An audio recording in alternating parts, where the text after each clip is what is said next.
Welcome back to burning topic.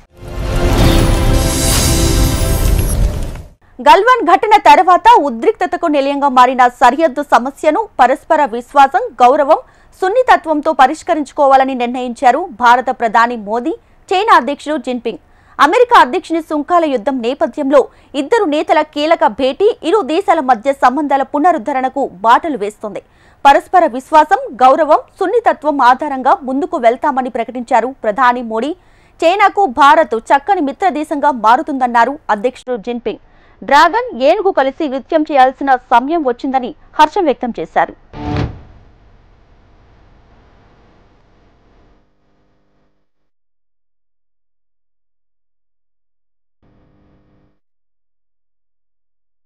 దాదాపు 7 ఏళ్ల తర్వాత ప్రధాని నరేంద్ర మోడీ చైనాకొచ్చారు. ఆయన చివరిసారిగా 2018లో చైనాకొచ్చారు. అనంతరం చైనా అధ్యక్షుడు 2019లో భారత్లో పర్యటించారు.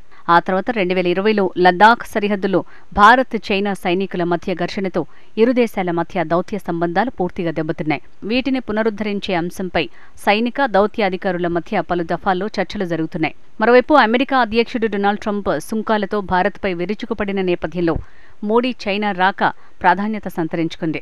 ఇప్పటికీ ట్రంప్ సుంకాలను ఖండించిన డ్రాగన్ ఈ వ్యవహారంలో భారత్ వెన్నంటి నిలుస్తామని ప్రకటించింది. తియాజింగ్లో జరగనున్న షాంఘై సహకార సంస్థ వార్షిక శిఖరాగ్ర సదస్సులో పాల్గొనేందుకు వచ్చిన భారత ప్రధానికి అపూర్వ స్వాగతం లభించింది. అక్కడి ప్రవాస భారతీయులంతా ఉత్సాహంగా తరలివచ్చి మోదీని స్వాగతించారు. ఎస్సీఓ సదస్సుకు ముందు చైనా అధ్యక్షుడు జిన్పింగ్తో మోడీ భేటీ అయ్యారు. అమెరికా సుంకాల బాధుడు నేపథ్యంలో ఈ సమావేశం ప్రపంచవ్యాప్తంగా ప్రాధాన్యత సంతరించుకుంది.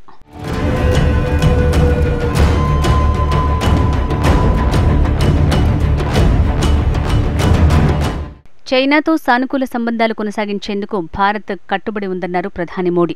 గతేడాది రష్యాలోని కజిన్లో జరిగిన బ్రిక్స్ శిఖరాగ్ర సదస్సు సందర్భంగా జిన్పింగ్తో జరిగిన భేటీ ఇరు దేశాల మధ్య సంబంధాల పునరుద్ధరణకు బాటలు వేసిందన్నారు. భారత్, చైనా సరిహద్దుల్లో శాంతి, స్థిరత్వం నెలకొందన్నారు. కైలాష్ మానస సరోవర్ యాత్ర కూడా తిరిగి ప్రారంభమైన విషయాన్ని గుర్తు చేశారు. 2 దేశాల మధ్య నేరుగా విమాన సర్వీసులు పునఃప్రారంభం కానున్నట్టు తెలిపారు. ఇరు దేశాల మధ్య సహకారంతో దాదాపు 2.8 బిలియన్ల మంది ప్రజల ప్రయోజనాలు ముడిపడి ఉన్నాయని పేర్కొన్నారు. పరస్పర విశ్వాసం, గౌరవం, సున్నితత్వం ఆధారంగా ద్వైపాక్షిక సంబంధాలను ముందుకు తీసుకువెళ్లటానికి మేం కట్టుబడి ఉన్నామని జిన్పింగ్తో చర్చల సందర్భంగా తెలిపారు మోడీ.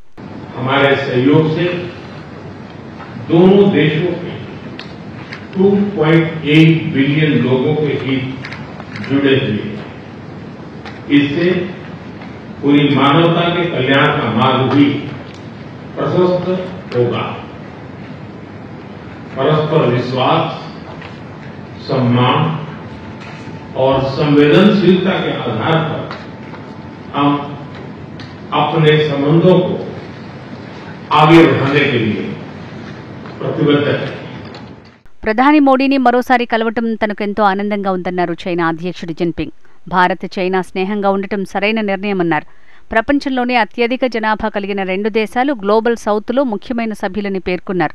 ఇరు దేశాల్లోని ప్రజల శ్రేయస్సును దృష్టిలో ఉంచుకుని సంబంధాల పునరుద్ధరణ బాధ్యతను భుజాన వేసుకున్నామన్నారు. పొరుగు దేశాలుగా తమ మధ్య స్నేహపూర్వక సంబంధాలు కొనసాగాలని ఆకాంక్షించారు. ఇరు దేశాల విజయాలకు దోహదపడే అంశాల్లో డ్రాగన్, ఏనుగు కలిసి రావటం సరైన ఎంపికన్నారు. ఈ సందర్భంగా ద్వైపాక్షికంగా స్థిరమైన, దృఢమైన సంబంధాలు దీర్ఘకాలం కొనసాగేలా చూసుకోవాలన్నారు. ప్రపంచంలో శాంతి, శ్రేయస్సు కోసం భారత్, చైనాలు బాధ్యతను తీసుకోవాలని జిన్పింగ్ పిలుపునిచ్చారు.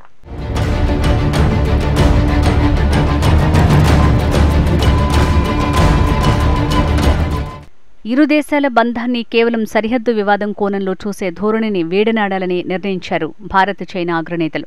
సరిహద్దు వెంట బలగాల ఉపసంహరణతో శాంతి స్థాపన సాధ్యమైందని నేతలు పునరుద్ఘాటించారు. పరస్పర వ్యూహాత్మక సార్వభౌమత్వాన్ని గౌరవించుకుంటూనే మూడో దేశం జోక్యాన్ని ఏమాత్రం సహించకూడదని నిర్ణయించుకున్నారు. వాణిజ్య, పెట్టుబడుల బంధాన్ని బలోపేతం చేయాలని కోరుకున్నారు. చైనా కంపెనీలకు భారత్లో అవకాశమివ్వటం ద్వారా విద్యుత్ వాహన రంగం సైతం వేగంగా విస్తరిస్తుందని ఇరు నేతలు ఆశించారు. ఇటీవల చర్చల నిర్ణయాలకు అనుగుణంగా 3 సరిహద్దుల గుండా సరుకు రవాణా, వాణిజ్యానికి ద్వారాలు తెరవాలని మోడీ, జిన్పింగ్ నిర్ణయించారు. అధిక టారిఫ్లతో చెడిన అమెరికా బంధానికి బదులు పరస్పర బంధాన్ని బలపరుచుకుని అంతర్జాతీయంగా వాణిజ్య రంగంలో ఎదగాలని ఇరు నేతలు కొత్త లక్ష్యాన్ని నిర్దేశించుకున్నారు.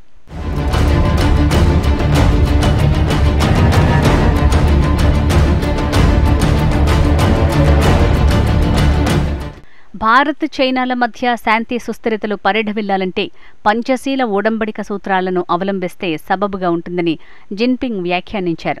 పంచశీల సూత్రాలను 70 ఏళ్ల క్రితం రూపొందించారు. ఇవే సూత్రాలు ఇప్పుడు అనుసరణీయమే అన్నారు. ఇంతకీ పంచశీల ఒప్పందం అంటే ఏంటి అనేది మరోసారి తెరమీదకొచ్చింది.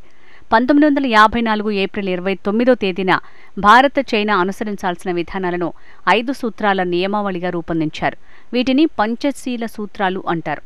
అవి తోటి దేశ ప్రాదేశిక సమగ్రత, సార్వభౌమత్వాన్ని పూర్తిస్థాయిలో గౌరవించటం, ఆ దేశంపై దురాక్రమణకు పాల్పడకపోవడం, ఇతర దేశాల ఆంతరంగిక వ్యవహారాల్లో జోక్యం చేసుకోకపోవడం, ఇరు దేశాల మధ్య సమానత్వం, ఉమ్మడి ప్రయోజనాల కోసం కృషి చేయటం, శాంతియుత సహజీవనానికి బాటలు వేయటం.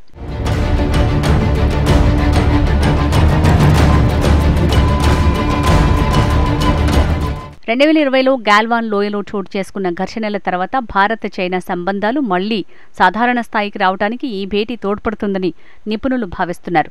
రష్యా నుంచి చమురు కొనుగోలుపై ట్రంప్ విధించిన సుంకాల కారణంగా ఇరు దేశాలు ఒత్తిడికి గురవుతున్న సమయంలో ఈ సమావేశం మరింత ప్రాధాన్యత సంతరించుకుంది.